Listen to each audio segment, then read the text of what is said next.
I wanted to welcome all of you to the San Diego and Imperial Valley community of practice around dual enrollment.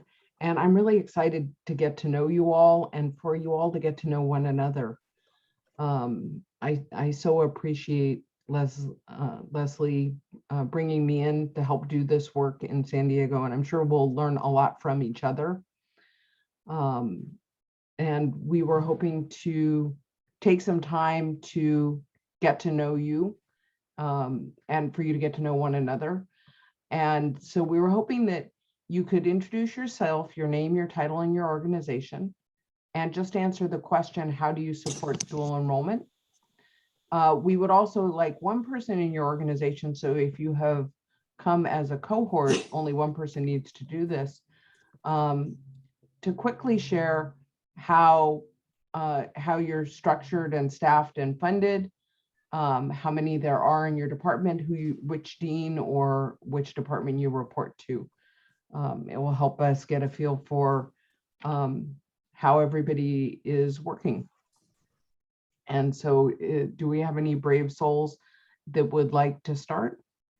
And the chat is fine as well. Chanel. Yes. So I'm Chanel Sands. I am the high school counselor here at Warner Unified School District.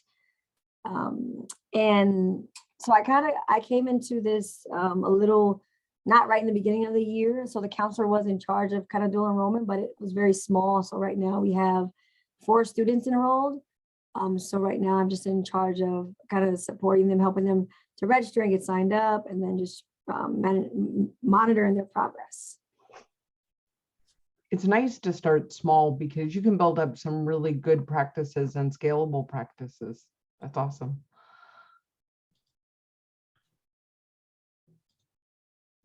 Hi, I'm Antoinette Rodriguez. I'm at Ramona High School. I'm the assistant principal here, and I'm also in charge of CTE.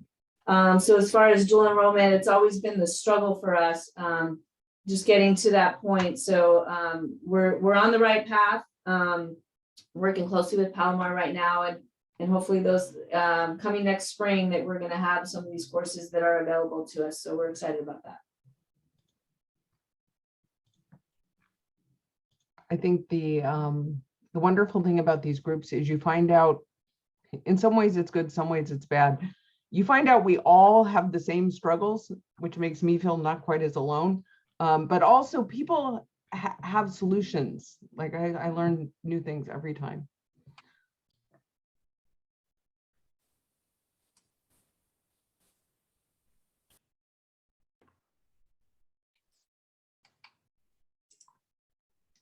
So maybe we'll call on people that I can help with that. I'll just go ahead and I'm Heather Cavazos. I'm a pathway coordinator with the regional consortium. So don't work directly in that world of dual enrollment, but here to support the efforts and bring everybody together. Happy to see everybody here today. And I'll throw it over to my colleague, Suzanne. Hi, I'm Suzanne Sebring, and I'm the manager for career pathways for the regional consortium, and really excited that you're all here today. And Mallory is a wonderful representative here for dual enrollment, and she's going to really help us build something wonderful in the region and resources and a website. So, thanks to her, and thank you all for being here. I will pop it over to Martha. Good morning, everyone. Can you hear me? So my name is Martha Galvan. I'm a counselor, and I'm a community high school relations coordinator overseeing dual enrollment. I'm definitely excited to be here just to learn and, meet everyone. Thank you. I apologize, I was late. So let's see, do I need to call on someone? Is that? Sure, let's do it that way. Christine Jensen, has she been? She introduced herself in the chat, so maybe, but happy to have her say it out loud too, if she prefers. Sure. Hi, Christine Jensen. I'm the K-12 pathway coordinator for the Southwestern Community College District. So I work with Coronado, Sweetwater, and a handful of charters in my region. And I'll throw it to Michael, who is my counterpart up in North County. My name is Michael Gomez, and sorry, you may hear a little background noise. That's my 3-year-old. We're getting her ready to go to school. So sorry if you hear some Cocoa Melon or something in the background for those of you that know who that is. But anyways, I'm a K-12 pathway coordinator, and I serve the Palomar College District. And so that's all the schools that, a lot of North County schools that are in there. But I just excited to learn and help support and get more dual enrollment options for students. So. And I'm going to pass it over to Jamie Cambra. Oh, thank you. Good morning, everyone. I'm Jamie. I work for the San Diego Union High School District. So we are North County, San Diego. And I'm a counselor on special assignment. So I support our college and career readiness programs. And with that is our dual enrollment. That's our dual enrollment and articulation. So we work primarily with Maricosta College. They're a great partner. And we have, I want to say 12 dual enrollment courses right now, and many of them are in CTE, some are not. And it's definitely growing and expanding, and the energy is there. So we're excited that this group exists so we can continue to kind of fine tune everything. And I will pass this over to, let's see, Mia Funk. Hi everyone, I'm Mia from Escondido, and the prompt was how many people are in our department? How are you structured, staffed, or funded? Okay, How many are in your department and who do you report to? perfect. So we are a mighty team of myself, a person that's partially paid for to support with dual enrollment, and then a secretary that I share with 4 other directors. Good team.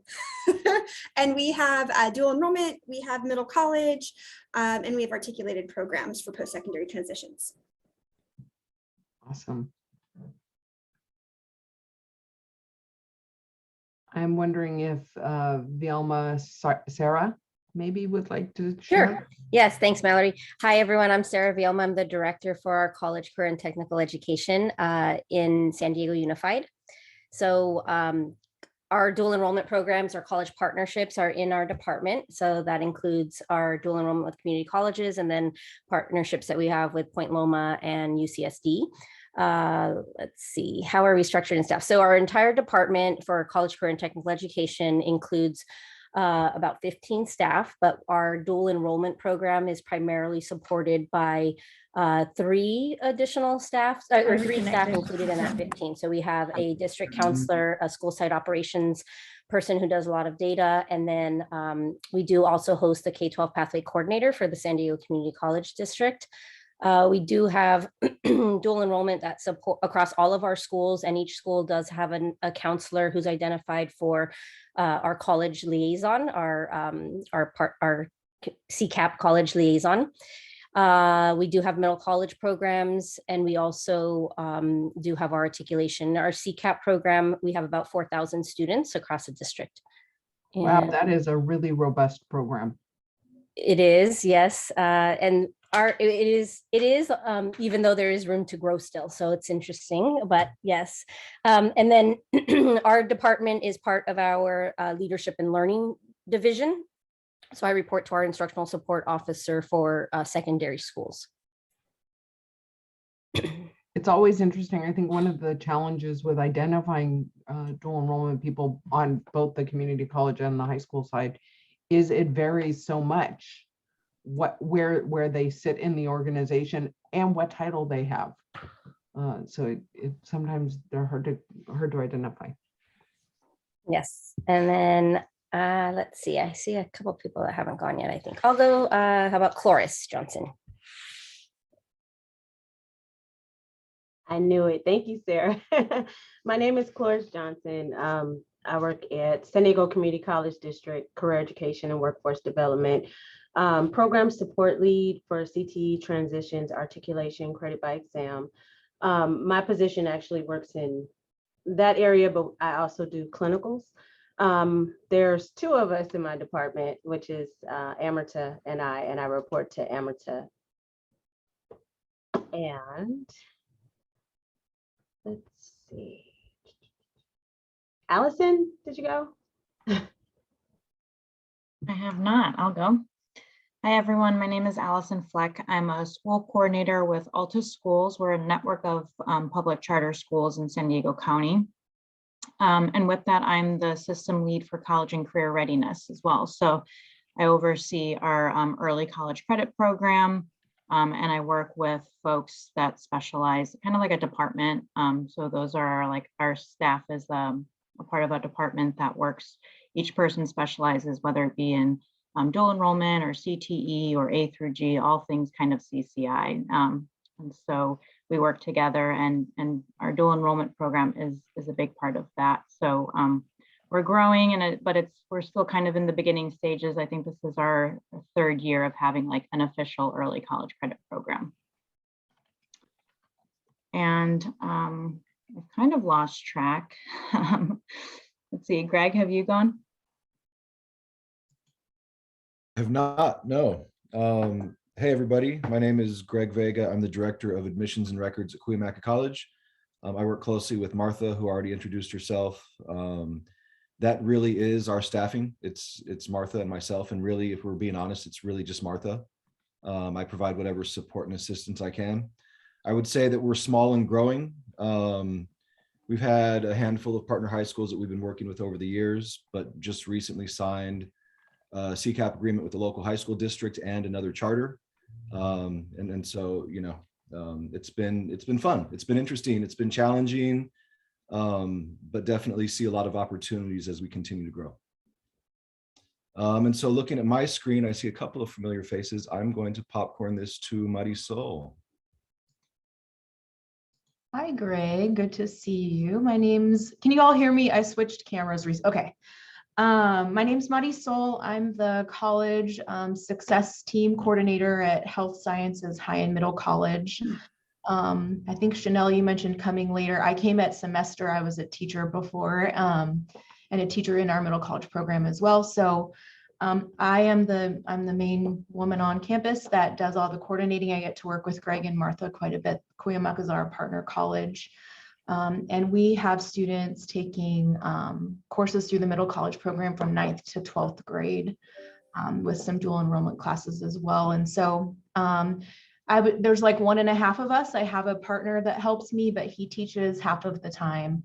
And we report directly to our administration, our dean, and our principals.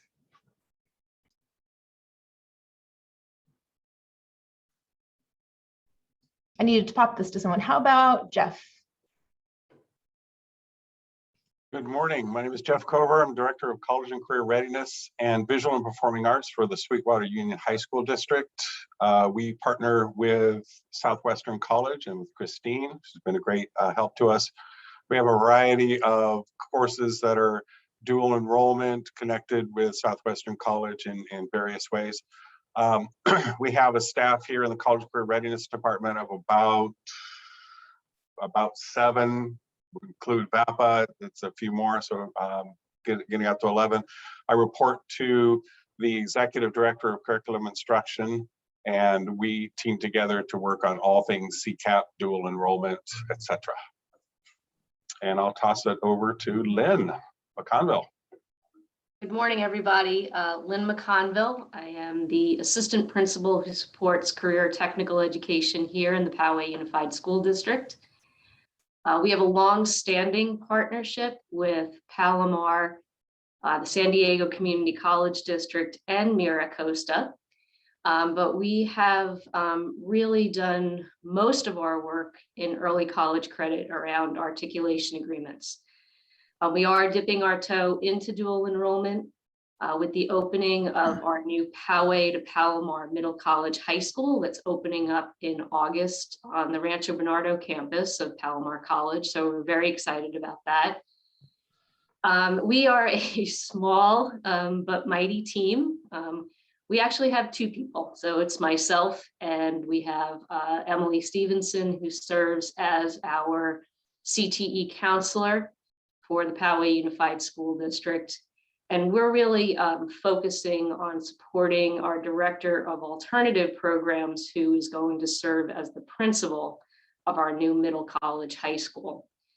And so who do we report to? We report to our executive director of career technical, adult, and alternative programs. We fall under the umbrella of learning support services. So ultimately, all of this work falls under our associate superintendent of learning support services. So with that, I have completely lost track of who's gone and who hasn't. So Phil, I'm going to toss this to you. I'm not sure if you've already introduced yourself. I have not. Thank you, Lynn. I missed you at the admin table this year, by the way. I didn't see you there at first. Anyway, so I'm Phil Letkin at Trade Tech High School. We are a very small school, so we have a very small department. Dean Merrick, who works for the most part with Michael. We currently are not doing any dual enrollment, but we've started that discussion because there's more opportunity with the virtual learning to begin that. We just are too small of a school to actually host, but we do have a lot of articulation. About 60% of our graduates have either taken a class at Palomar or at Miracosta. So we have a lot of articulation and a lot of concurrent enrollments that we do. And we're appreciative that Michael's on board and look forward to working with him. Let's see, who else has not gone? Jeff, have you gone? You did go. Boy. I can help. I've been keeping a list. How about Teresa? Good morning, Teresa Collis. I'm in Oceanside Unified School District. I am the Career Technical Education Coordinator. I have myself an administrative secretary. We have a pretty strong dual enrollment program. We have 2 high schools and a comprehensive and a continuation school that we offer dual enrollment. And then within our career technical education programs, we have most of our courses, we strive, that's a goal, to have them articulated with either Miracosta or Palomar. So it's going well, but it's a challenge because we are still in a very traditional type of school schedule. So it's trying to get creative to fit them in so all students have access to dual enrollments. Good morning. And I'm going to pass it back to Mallory because I'm not sure who has yet to go. I think we have a group from EWD who are there as a cohort. So maybe we can hear from them. Those are our Imperial Valley friends. Yes. Can you hear me? Yes. Awesome. So yes, we're from Imperial Valley College. My name is Irene Dry and I'm a counselor coordinator. We're with me, I have Armando Nevares and Jackie Smith. So there are student success specialists that help us here at Imperial Valley College. We are under the Economic and Workforce Department and we're funded by the district or by our district. I'm practically giddy with the idea of people meeting together in a room. Yes, and we had burritos this morning, so it was like perfect. Sounds perfect. How about Raquel? I think, sorry, Heather. Hi, everyone. My name is Raquel Aparicio. I am the admission supervisor here at San Diego Mesa College. I have a really great team that works with us on dual enrollment and concurrent enrollment.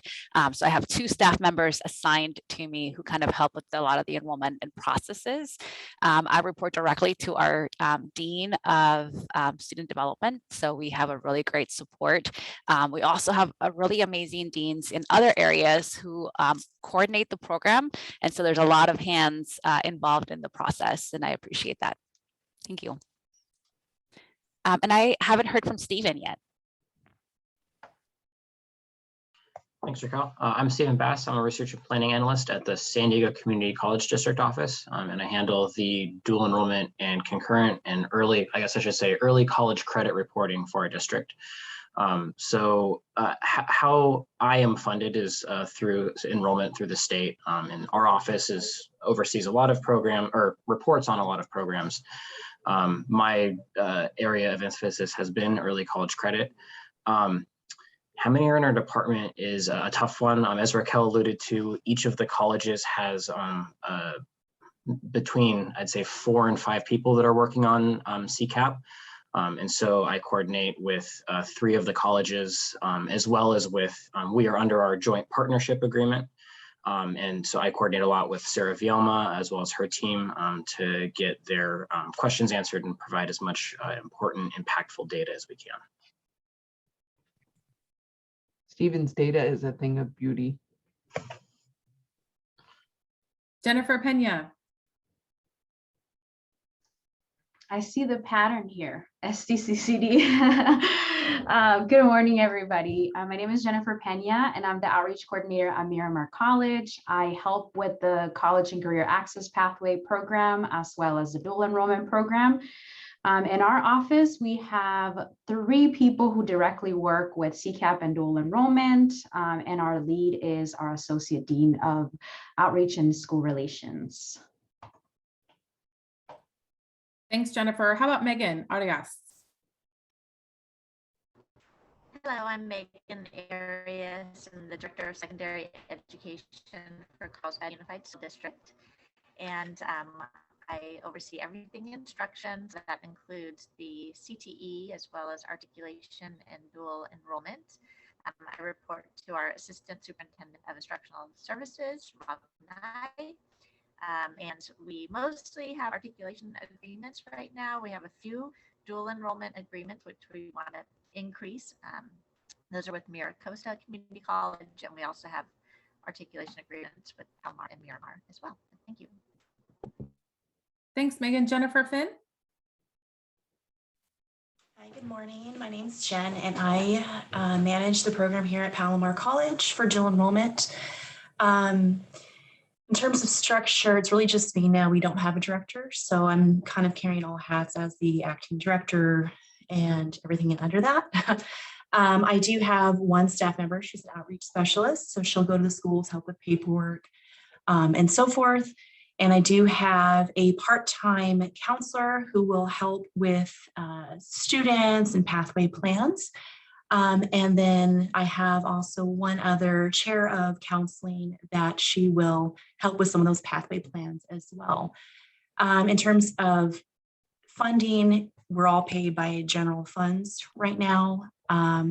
We are in the process of hiring an early college outreach and promise director, so that will be coming. But right now, our program, I see anywhere between 700 to 800 CCAP students in one semester.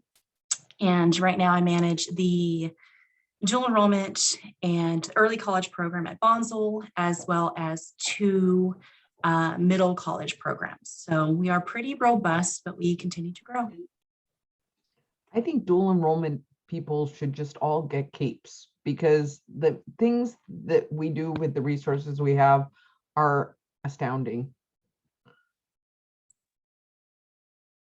Yes, Greg clapping. Julie.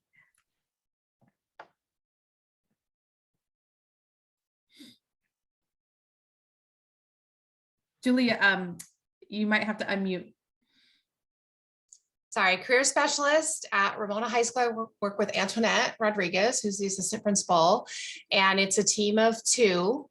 And we don't offer any dual enrollment courses at the moment, but we are hopeful we can offer one starting spring of next year in the medical field. So we are so grateful to have been connected with Michael Gomez. He's our K-12 pathway coordinator for Palomar. That's the college with the medical courses that we're hoping to talk about and work with and offer. And so Jennifer Finn, we've heard your name. Michael's told us about you, and we are hoping to connect with you soon as well. See, this group is already doing what it's intended to do. Okay, just a few more. We've got Cynthia here. If Cynthia, you'd like to introduce yourself? Oh, you're muted, Cynthia. Thank you. Good morning, everyone. I'm Cynthia Nagura, and I'm from Grossmont Cuyamaca Community College District. So here with my colleagues from Cuyamaca, Martha and Greg, who've introduced themselves. We also have our Grossmont College team. So as far as the specifics about structure and staff, I think they could report on that more specifically. But in general, as a district, we have now 9 CCAP agreements, and we've been running it for a few years, but even though we still have a lot to learn. And so that's why we're participating and realizing there's just so much rich information that we are learning from all of you. So thank you. Thank you, Cynthia. Shane? Good morning, everybody. This is Shane Schmeichel. I'm the Director of Special Programs for Coronado Unified School District. We've had a CCAP agreement with Southwestern College for a few years. We offer 2 to 3 courses per term, and we adjusted our bell schedule so that we're able to expand the number of offerings, and we hope to keep that expansion. I work with one other colleague, Kristen Areno. She's our CTE counselor and coordinator, and I report directly to the superintendent because we're a very tiny school district. Thank you. Wow, adjusting the bell schedule, that I would like to learn from you eventually how you did that, because that is a feat. It was very complicated. I can only imagine. Thank you, Shane. Valeria? Good morning, folks. Good morning, folks. My name is Valeria Ramirez, and I'm currently serving as the Acting Outreach Coordinator for San Diego College of Continuing Education. At the moment, we are not participating in dual enrollment, but we do support our campuses when our college campuses, City Mesa and Miramar, when needed. Thank you. Thanks, Valeria. I think before I introduce my colleague, Leslie, have we missed anybody? I think we got everybody. Okay, great. Okay, Leslie. Yeah, good morning, everyone. Yeah, Leslie Wisdom, K-14 Technical Assistance Provider for the region. And I'm so pleased to see everybody here. And I'm happy that we took Mallory from the Bay Area, where I learned that she was doing great work, and now she's here to support us. So thanks everyone for being here. So I appreciate everybody taking the time to introduce themselves. This isn't something that will happen at every meeting, but it's so important to get a feel for what's going on as we start this.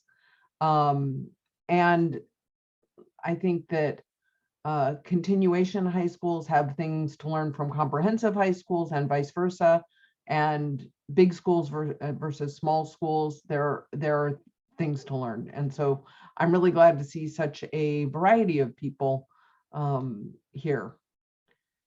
And so the next thing, we have a couple of things that we're going to do today. I'm going to review some grants that are coming up in Newsom's budget, because I think it's important to start planning for those now. And we can also think as a group about how to collaborate to write better grant proposals, and how to think about them. And then I also am sharing some COVID funding guidance that came out of College and High School Consortium. And not only can we use our COVID relief funds both at the high school and the college, they're actually saying we should be using COVID relief funds to support and expand our dual enrollment programs, because it's seen as a way to mitigate learning loss and support student success. And so we'll be talking about that a little bit and breaking into small groups. So I'm going to share my screen.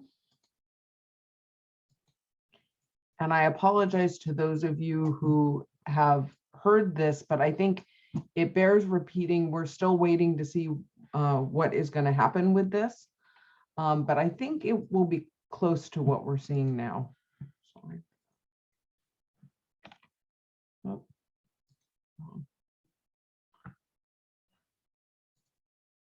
You can tell it's early in the morning. Sorry. Okay. So there are $500 million in dual enrollment grants in Newsom's 2022-2023 proposed budget. They're broken into 3 large groups, 60% in $500,000 chunks is to develop advising and supports. And I think that in terms of both CCAP and concurrent enrollment or individual dual enrollment, whatever term you use, that is the area where we have had the least development. I think there's a huge opportunity. So I was really excited to see that the funding recognized that we need to start developing intentional supports focused on high school students because they are not on campus, on our college campuses when they're doing CCAP dual enrollment potentially. Another 27.5% is in up to $250,000 chunks is focused on early and middle colleges on high school campuses. And that's an important piece of information because, and it sounded like we have a couple of people working on these programs. So that's something to think about. And then also establishing new CCAPs up to $100,000. And that's 12.5% of that 500 million. Now, the thing that we don't know what it's actually going to look like in terms of the requirements. So we're going to have to wait, but I think it's important to start thinking about what you could do if you had some money, and then we'll find out if the grant will cover it. So it's going to be administered by the California Department of Education in consultation with the California Community College Chancellor's Office. So there is input from the community college system, but the CDE is going to be administering it. You do not have to pick a single grant. You can apply for any or all of these. The encumbrance is through June 30th, 2027. And so you have some time to spend the money. The focus of the grants, superintendents of high school districts, charter schools, or county offices of education, because all are eligible to apply, are supposed to prioritize proposals with at least 50% unduplicated students across the 3 or across whichever you are applying for, and on schools that are experiencing higher dropout rates, higher suspension and expulsion rates, homeless and foster youth, justice involved youth, and lower A through G completion. So it's essentially focusing on the students that will most benefit from these programs. Now that doesn't exclude, it's just saying that priority will be given to those. The intent should be that courses offered through these grants are transferable, CSU and UC transferable. Interestingly, there's a proposed legislative change. For a long time, it's been on the books that there's a 10% statewide cap on dual enrollment. And what the legislation says is, don't you worry about it. If we're approaching it, we'll tell you. And so they're saying that they would like to remove that statewide cap. That tells me that we may be approaching it, and that we don't want to inhibit the growth of dual enrollment by this cap. It also repeals the sunset date for CCAP, which is currently January 1st, 2027. The important thing about that is that CCAP becomes institutionalized in the same way that our special admit legislation is already in Ed Code. This makes the CCAP a permanent part of Ed Code and legislation, and so it doesn't go away. So we are really waiting for the final adopted budget to see what actually passes in the final budget. And so that's what we're waiting for, but there's time, there's things we can be doing. We can be taking time to plan now for what we could do with these grants. There's an opportunity to set meetings, talk with your partners about what focuses which of the grants will best meet your needs, and start gathering data about the students that you want to serve. Because when you're making a grant proposal, it's important to have data that supports what program you're trying to create and who you're serving with that program. So now is the time to delve into the data. And planning what you want to do. What is it really going to take? And also be thinking about my recommendation is to dream big and know which parts you could scale back if you got a smaller grant. And so kind of be thinking in stepwise pieces, what you can do, and like in a perfect world, what would I do? And then which pieces could be removed or funded in some other way. Was that right? I thought I had one more slide, but I do not. So that, so does anybody have any questions or thoughts about that? Maybe put in the chat, do you think that you have the bandwidth and the resources you need to apply for these grants? What would help you? Those sorts of things. Or if you would like to unmute yourself and share, that would be great as well.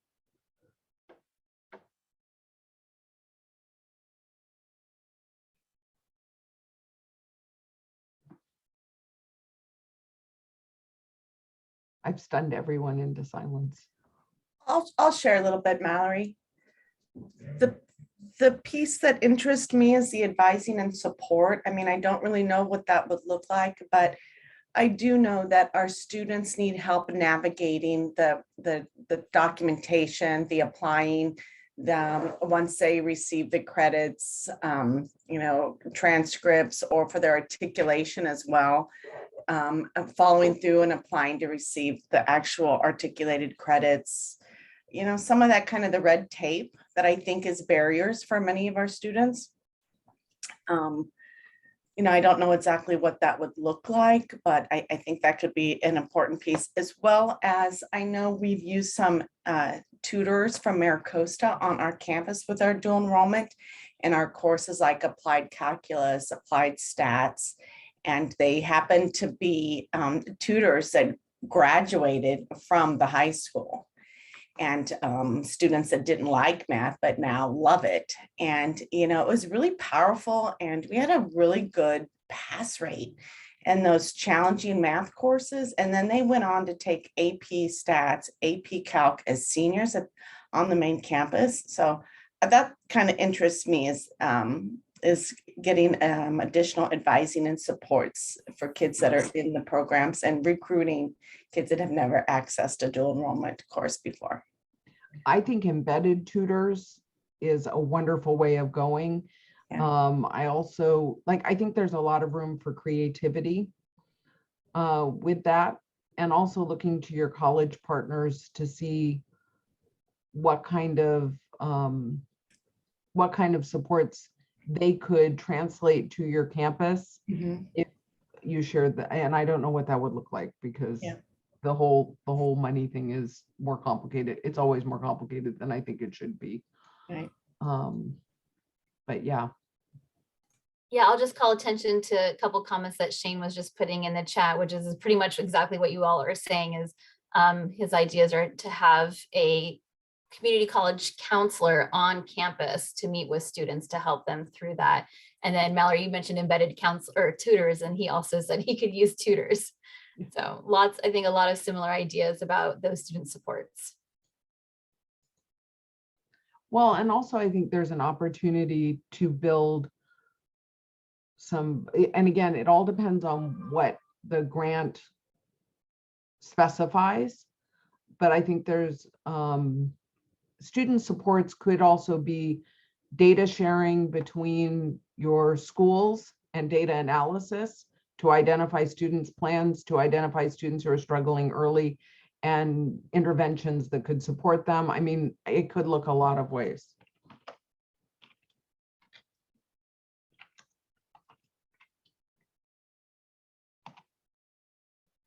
I just put a link in the chat to the budget, the overview of the governor's budget. I will also put the trailer bill language that is specifically on 29 to 31 is where the trailer bill outlines what those look like. And I am tracking those, and as new things come out, I will be sending it out.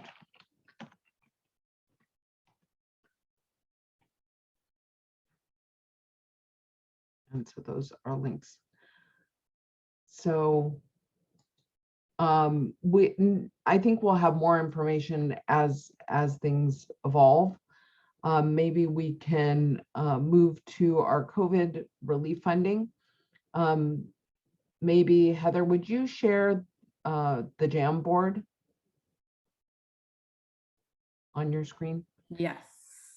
And so what we're going to be doing is we're going to be breaking into small groups of 5, and we're going to be looking at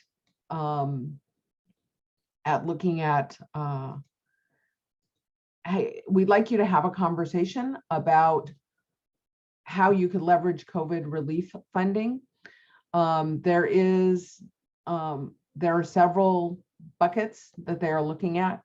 What I did was in the agenda, you have the full, it's like a 6-page recommendation, and it looks at state level and all sorts of things. But I broke out specifically what school districts and college districts can do. So the overarching topics are equity goal and public reporting, program integrity and credit transfer, finance, course accessibility and availability, instructor capacity, which is a huge one, navigational supports, which again gets to the support piece we were just talking about, and I put a description under all of them that will give you a little more details on what it said. And so we were thinking that we would give you 15 minutes in small groups. And if you could, when we come back, we'd love you to share something that came out of the conversation, but also be adding sticky notes to the Jamboard. Anybody new and learn something about somebody who's doing similar work? Does anybody, I know you added things to the Jamboard. Does anybody have anything that they would like to share? Mallory, I think one question that kind of came out of the discussion in the room I was in was these funds, the COVID funds that you're talking about. Are they all funds that go directly to the colleges?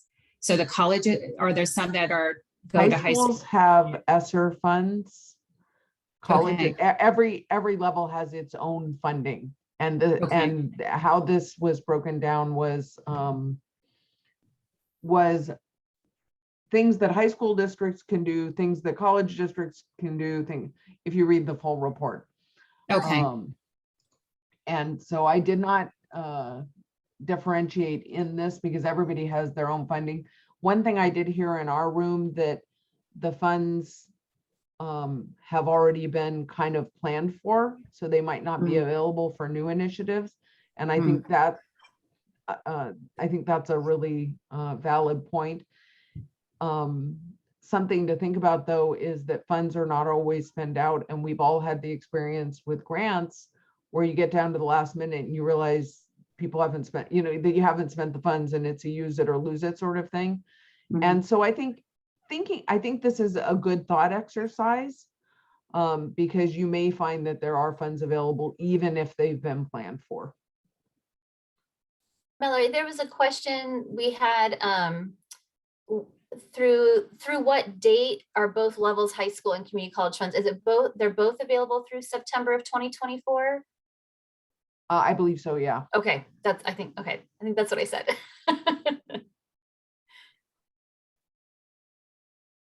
I think that I saw tutoring for on-site students as one that was added. I think that's an interesting one because it does help close the gap and re-engage students in school. I think that's one of the things that COVID has made really difficult is engagement of students. And so helping them reimagine themselves as a student after all this craziness, I think is important.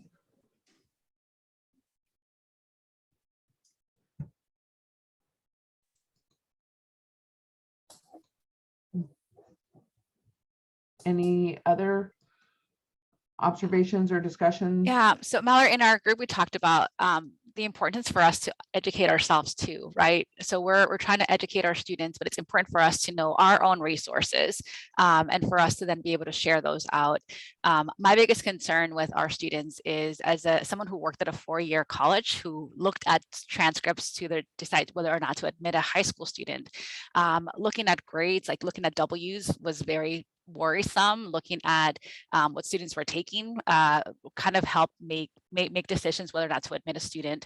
And so I think it's important that we talk to students about that process. I feel like in admissions, I get a lot of questions from students who are like, I didn't know about the W, can you just remove it? And so I'm like, I can't just remove your W, or I just can't, I can't make your F go away. And so it's really important for us to be educating students of that long-term effect of taking those courses, and more so than that, for us to figure out how to best provide that resource to students and support while they're still with us, while we still can make a change during that term. And I think that's why I added the importance for us to educate ourselves and utilize our network of resources while a student's still sitting in that class or within that term. So the importance for us to educate ourselves and then share that same information out to others as part of an onboarding process where we train others of like, this is what CCAP is, or this is how we've done this. And here are the resources, people who you can talk to, processes that you can go through, our practices to kind of help support students in the long run, because it can impact them significantly. You are so right. And when you said that, I also even if you had a one-pager, like a readiness checklist that you could give to students that kind of highlights some of those things, because I hear from high school students, well, the class moves really fast. And I always say to students, college classes move twice as fast. Deadlines are not movable, because in high school, the deadlines are somewhat fungible. And I think that highlighting some of those differences for students, and you're right, having knowledgeable counselors that are providing consistent information across all the counselors. Also, with dual enrollment, one of the issues I think in school districts is the transcripting of dual enrollment courses varies counselor to counselor, high school to high school, within districts, across districts. And that does a disservice to students because they talk to their friends and they might have a completely different experience. And so I think this group gives us an opportunity to kind of identify best practices and understand the ramifications of certain internal policies, like how to transcript courses, and maybe create a little more consistency across our high schools for our students. Sorry, that was a little bit of a up on a soapbox, so I apologize.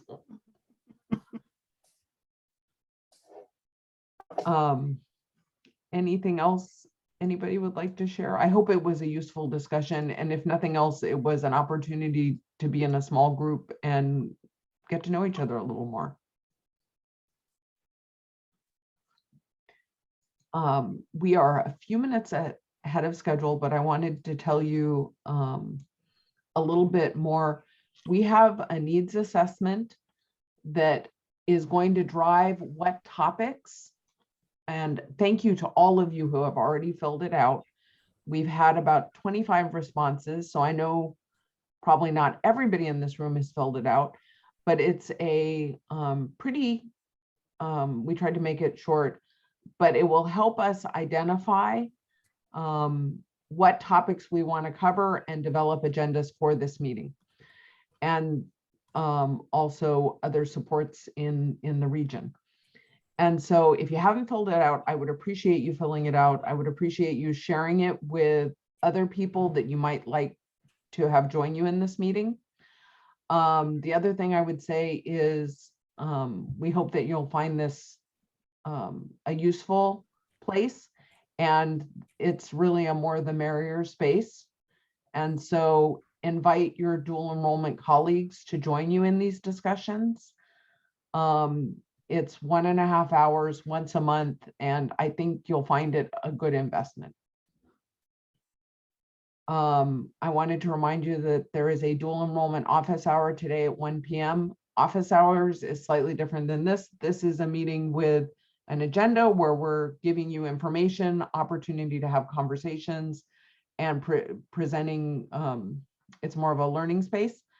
The office hours, an opportunity for more informal conversation, and feel free to come and listen if that's what you would like to do, but also bring questions. And we kind of wrestle with all things dual enrollment, and anybody who comes can also share what they do or what their challenges are or how their challenges are different. And so I would invite anybody that would like to join for that. We had a little bit of a conversation in our breakout room about how to work better within a partnership. And that would also be a space where you and your partners could come to ask questions together to kind of expand your thinking about what is possible in dual enrollment and what's allowed in dual enrollment. So our next meeting is June 8th. It'll be at the same time. This has been a great turnout. I also wanted to remind everybody that we do have a Google group, which is a listserv for all of the dual enrollment people. And I think most of you are on the Google group, but if you are not, or if anybody wants to join the Google group, you can email me. I put my email on the agenda, and I think Heather will put it in the chat as well. So the Google group, I'm going to post information there. But if you have a question, if you want feedback from other people in this group, that's a great place to post it as well. So, so does anybody have any parting thoughts or questions? We have a few minutes left, but we could give you 10 minutes back in your day to get another cup of coffee and do whatever you need to do before your 10 o'clock meeting. Valerie, Michael did put a comment in the chat. Michael Gomez. Just wanted to bring that up in case, Michael, you wanted to mention anything or address that. I just think that when you think about the needs and everything, we didn't get to all of the Jamboard, but when you start thinking about it, it just needs to be consistent. I think that, you know, the advising and supports, you know, for students, especially those that when you look at who they're trying to target, who we're trying to target with this, because I could think of when I was a counselor, my IB and AP students still would have struggles, you know, with concurrent, you know, or concurrent courses, taking concurrent courses, going to try to take a college course in Palomar and thinking, you know what, I don't even know where to go get, you know, my books, you know, how am I going to pay for this? And those were students that needed that, and those are IB and AP students. And if you think about a regular student that you're trying to get access to, you know, just a student that you think would be on your caseload, they need that consistent advising and support, you know, and you need to be walked through it and it just not a here one and done, you know. It's not just, you know, I know the one pagers are nice, but that one pager needs to be a focus on everything, because when you put them in a course, in that type of course, you say, here it is, you know, and you tell them, yeah, exactly. And, you know, the professors, you know, tough, that, you know, it moves at a quicker pace, then yeah, they need to be guided through that and they need to be worked with. And that's key for those kids, because if you don't check in with them on a regular, you're going to lose them, you know, and they could be on it in every other class, but that one course could really, you know, once it starts moving at a pace, and if they're not supported, it's going to be very hard for them. So I think that that word consistent, whether it's, you know, at the beginning process, you know, of how do I pay for this? You know, what am I going to do? What do I need to do? There are options for that. You know, there were past, you know, we'd send a kid to Palomar and say, you know what, there's a trolley line, you can get a pass for that. You can do different things. They need to understand that and know that, you know, because it's just, they can get lost real quickly. You're so right.